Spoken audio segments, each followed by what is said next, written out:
The U.S. House of Representatives elects Nancy Pelosi of California as its Speaker. This as Democrats take command of the chamber for the new Congress. Pelosi's election comes as the partial government shutdown enters a 13th day. Protests continue in the southern Indian state of Kerala as anger over women defying a centuries-long ban to enter a Hindu temple mounts among conservative groups. And in an historic moment for human space exploration, China successfully lands a robotic spacecraft on the far side of the moon. Hello and welcome. You're tuned in to France 24. I'm Rochelle Ferguson-Biahi with the main world headlines. We begin in the US, where the new Democratic-led House of Representatives has elected Nancy Pelosi of California as its Speaker. The House voted on who will serve as the next Speaker after both parties put forward their nominations. Pelosi all but ensured her election by agreeing to limit her tenure to no more than 4 years in the chamber's top spot. There are 235 Democrats in the House, 199 Republicans with one vacancy. Here's Nancy Pelosi speaking earlier. We have no illusions that our work will be easy and that all of us in this chamber will always agree. But let each of us pledge that when we disagree, we respect each other and we respect the truth. We will debate and advance good ideas no matter where they come from. And in that spirit, Democrats will be offering the Senate Republican appropriations legislation to reopen government later today. We will do so to meet the needs of the American people, to protect our borders, and to respect our workers. Well, as Democrats took control of the House of Representatives for the first time in 8 years, the US entered a new phase of women changing the face of Congress. Well, among Congress people taking oaths today were the first black woman elected from Massachusetts and Connecticut, the first Hispanic woman elected from Texas, plus the first Native American woman. One of the first Muslim women to be elected, Ilhan Omar, took her place in Congress. Here she is speaking a little earlier. We realized that him and I had not returned on that same airport since the day we first landed here as refugees, and so, you know, it's a very really overwhelming and emotional time for us, and I don't think, you know, as my dad said, you know, he had high hopes for us about the opportunities we would have when we came to this country, but I don't think he imagined that someday his baby would be going to Congress just 20 years after we arrived here. What did that moment mean for you, sir, standing here by your daughter? It was amazing. It was amazing. I like it.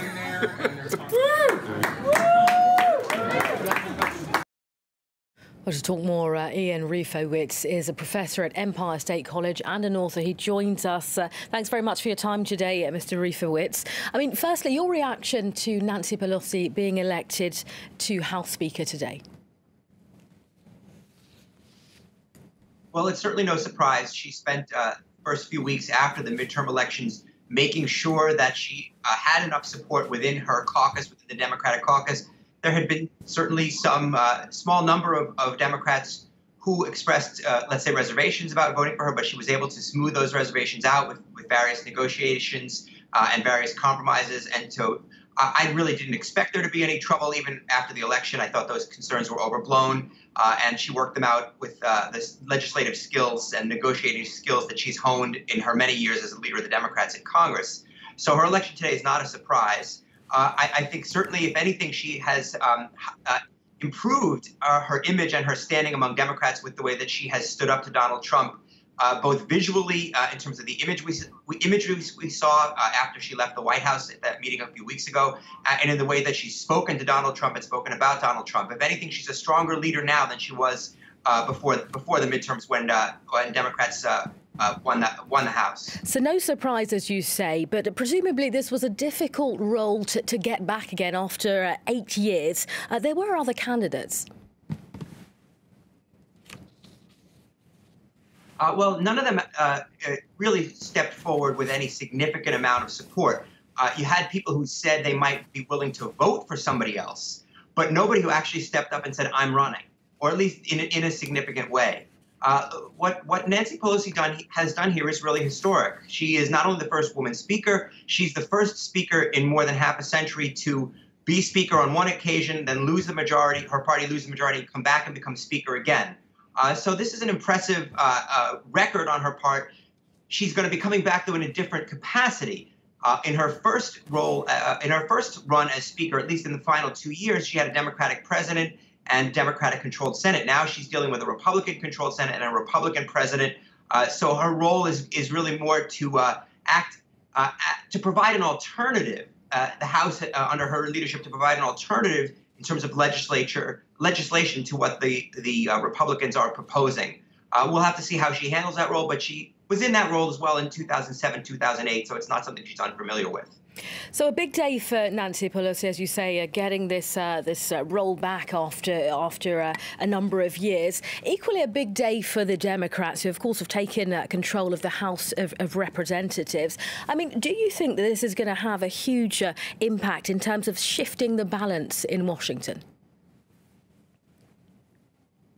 Absolutely. I think it's very, very important to understand that without Democrats in control of the House of Representatives, there was no real official check, at least in the same way as there is now, on the Trump presidency. The Mueller investigation aside, what the House of Representatives can do is it can provide a public oversight of Trump's White House, all various departments. It has subpoena power. It can, or at least it's going to try, and it looks like it has the law on its side to get the president's tax returns for the last 10 years or made public, which the president has resisted, unlike any other candidate running for the presidency in the last 40 years. He may have been hiding something, he may not. Well, but we should find out. So that's another thing that the Democrats can do. But the oversight of the executive branch really is tremendously important. And you're going to see, just as the Republicans investigated President Obama's White House every which way you could imagine during their time in control of the House, Democrats will certainly apply the same standard to the President Trump's White House. Just a final comment from you, Mr. Reifowitz, concerning, the 102 women arriving in Congress today. Of course, a range of diversity. Your thoughts on that? Well, it's a historic day there for another reason. Not only is a woman in charge of the House, but the House of Representatives has far more women than it has ever had. That diversity is not equally reflected on both sides of the aisle. The Democrats do have a significant number of women. Republicans are over 90% male, right around 90% male. So it doesn't apply to both sides. But the Democratic caucus in the House of Representatives does look a lot more like America than it has in the past. And certainly the House overall, thanks to those changes, is much more representative in terms of gender and ethnic and religious diversity, as we saw with a new Muslim American congresswoman, much more diverse than it ever has been, and perhaps more diverse than a lot of people expected even a couple of years ago. OK, Ian Reifowitz speaking to us from New York. Thanks for your time today. Saudi Arabia's Attorney General is seeking the death penalty for 5 of 11 defendants charged with the murder of journalist Jamal Khashoggi.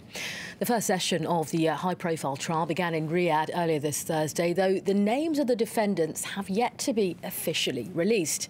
Khashoggi, a contributor to the Washington Post, was murdered in Istanbul last October in what Riyadh has called a rogue operation. The murder has sparked one of Saudi Arabia's worst diplomatic crises. South Korea's spy agency says North Korea's top diplomat in Italy has gone into hiding, sparking unconfirmed reports that a senior North Korean official has defected. The information was released as South Korea's spy agency briefed lawmakers in Seoul. A high-profile defection by one of North Korea's elite would prove embarrassing for leader Kim Jong-un as he strives for diplomacy with both Seoul and Washington. Next, in India's southern state of Kerala, protests sparked by 2 women defying a centuries-long ban to enter a Hindu temple continued this Thursday. Conservative groups, angered by the move, paralysed the state, causing schools, businesses and shops to close. Bus services were also halted and taxis stopped taking passengers. Last September, India's Supreme Court ordered the lifting of a ban on women of menstruating age entering the Sabarimala Hill Temple. Brian Quinn explains. A state of chaos. A second straight day of violent demonstrations rocked the state of Kerala in India Thursday as conservative Hindu hardliners protested a recent Supreme Court decision overturning a ban on women in the holy Sabarimala temple. Most shops closed as temple leaders have called for a statewide shutdown. Schools cancelled, public transport suspended as running clashes between police and rioters filled the streets. Kerala's left-wing state government blamed the country's ruling Hindu nationalist BJP party for the violence. We are not going to meet in the street the violence of BJP. The police will take care of it. Police made it clear that anybody forcing the shops to be closed or obstructing traffic and so on would be arrested. Fundamentalist rage exploded Wednesday after video emerged showing two women secretly entering the Sabarimala temple under police guard to pray.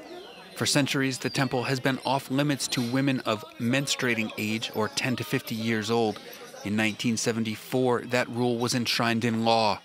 Despite September's Supreme Court ruling overturning the law, thousands of Hindu devotees, both male and female, had for weeks managed to prevent any women under 50 from accessing the site.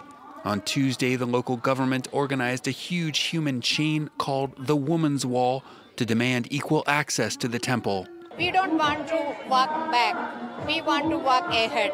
And we want gender equality and gender justice. One man died Wednesday after being hit in the head with a rock. Local media say 4 people have been stabbed in the unrest, with over 100 injured, including 38 police officers. Critics of Prime Minister Narendra Modi accuse him and his BJP of using the issue to stir up his Hindu base ahead of general elections scheduled for the spring.